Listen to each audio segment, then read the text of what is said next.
اس نے کہا تو نے مجھے سجدہ کیوں نہیں کیا؟ اس پر حضرت ابراہیم علیہ السلام نے فرمایا میں صرف اپنے پروردگار کو سجدہ کرتا ہوں۔ اس نے کہا تیرا پروردگار کون ہے؟ حضرت ابراہیم علیہ السلام نے فرمایا میرا پروردگار وہ ہے جو زندہ کرتا ہے اور مارتا ہے۔ یہ سن کر وہ بولا یہ کام تو میں بھی کر سکتا ہوں۔ یہ کہہ کر اس نے 2 قیدیوں کو حاضر کرنے کا حکم دیا۔ ان میں سے ایک کو قتل کر دیا، دوسرے کو چھوڑ دیا۔ اس طرح گویا اس نے یہ ثابت کر دیا کہ وہ بھی زندہ کرتا ہے اور مارتا ہے۔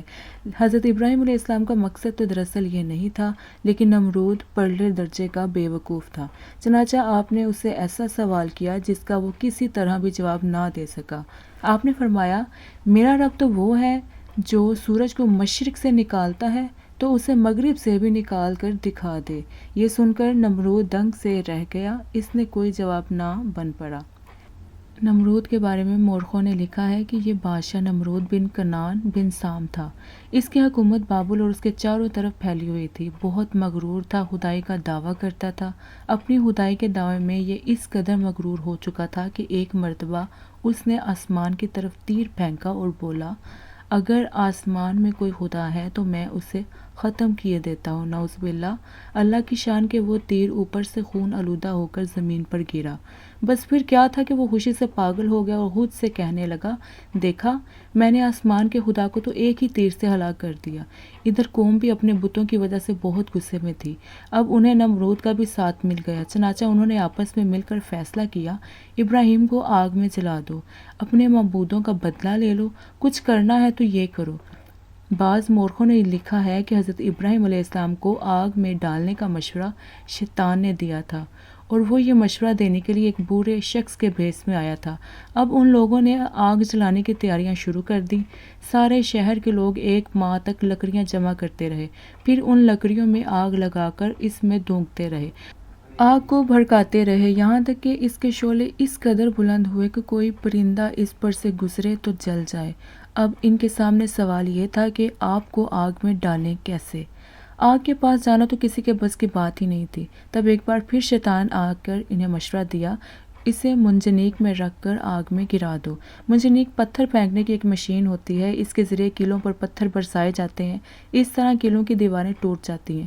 اب ان لوگوں نے آپ کو منجنیق پر بٹھایا، جب اس کے ذریعے آپ کو آگ میں گرایا جانے لگا تو تمام فرشتے پکار اٹھے یا رب آپ کے خلیل کے ساتھ کیا ہو رہا ہے؟ اللہ تعالیٰ نے فرشتوں کو آپ کی مدد کرنے کی اجازت دے دی۔ فرشتے آپ کی خدمت میں حاضر ہوئے اور بولے ہم آپ کی مدد کے لیے آئے ہیں۔ آپ نے فوراً فرمایا میرے لیے مجھے میرا اللہ ہی کافی ہے اور بہترین کارساز ہے۔ جبریل علیہ السلام نے عرض کیا آپ کو میری مدد کی ضرورت ہو تو میں حاضر ہوں۔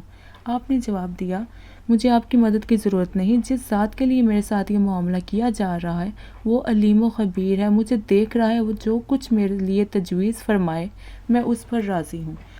اور آخر کار کافروں نے آپ کو اس عظیم دھکتی آگ میں پھینک دیا، اور اپنے خیال میں انہوں نے یہ سمجھ لیا کہ ابراہیم علیہ السلام کا قصہ تو پاک ہوا۔ دوسری طرف قدرت ان پر ہنس رہی تھی۔ ادھر انہوں نے حضرت ابراہیم علیہ السلام کو آگ میں ڈالا، ادھر اللہ تعالیٰ نے آگ کو حکم دیا اے آگ ٹھنڈی ہو جا اور ابراہیم کے حق میں سلامتی والی ہو جا۔ تاریخی روایات میں ہے کہ حضرت ابراہیم علیہ السلام اس آگ میں 7 روز تک رہے۔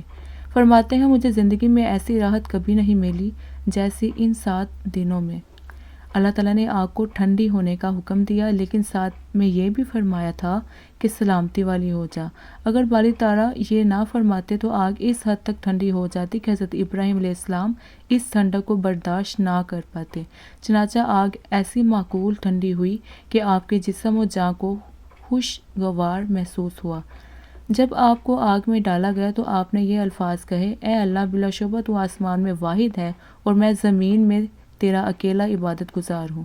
شیطان کی تدبیریں دری کی دری رہ گئی، کافر ناکام ہو گئے، وہ لوگ تو خیر آپ کے دشمن تھے ہی، چھپکلی نے بھی دشمنی دکھائی۔ باقی جانور تو آگ بجھانے کی کوشش کر رہے تھے اور چھپکلی پھونکے مارتی جا رہی تھی۔ چھپکلی آج بھی انسانوں کے لیے مضر ہے، یہ نمک پر پیشاب کرتی ہے، اگر انسان وہ نمک کھائے تو وہ جسم پر کور کا خطرہ ہے۔ بادشاہ نمرود کی بیٹی رازا اپنے محل پر کھڑی حضرت ابراہیم علیہ السلام کو آگ میں ڈالنے کا منظر حیرت سے دیکھ رہی تھی۔ پھر اس نے دیکھا کہ آپ اس آگ میں بڑے مزے سے بیٹھے ہیں، اللہ کی یاد میں مصروف ہیں۔ لڑکی نے بلند آواز میں حضرت ابراہیم علیہ السلام سے پوچھا، یہ کیا بات ہے کہ اتنی آگ آپ پر اثر نہیں کر رہی؟ آپ نے جواب دیا، یہ ایمان کی برکت ہے۔ وہ کہنے لگی، اگر آپ اجازت دیں تو میں بھی اس آگ میں آ جاؤں؟ آپ نے فرمایا، لا الہ الا اللہ ابراہیم خلیل اللہ پڑھتے ہوئے کود جاؤ۔ وہ کلمہ پڑھتے ہوئے آگ میں کود گئی، آگ نے اس کا بال بھی نہ جلایا۔ یہ ہے ایمان کی برکت۔ نمرود کو پتہ چلا تو اسے بہت برا کہا، اس پر خوب بگڑا، سختیاں کی، مگر وہ پہاڑ کی مضبوطی کی طرح اپنے ایمان پر ثابت قدم رہی۔ حضرت ابراہیم علیہ السلام آگ میں 7 روز رہے، پھر آپ باہر نکل آئے۔ آپ کے زندہ معجزے کو دیکھ کر آپ کے بھائی کے بیٹے حضرت لوط علیہ السلام آپ پر ایمان لے آئے۔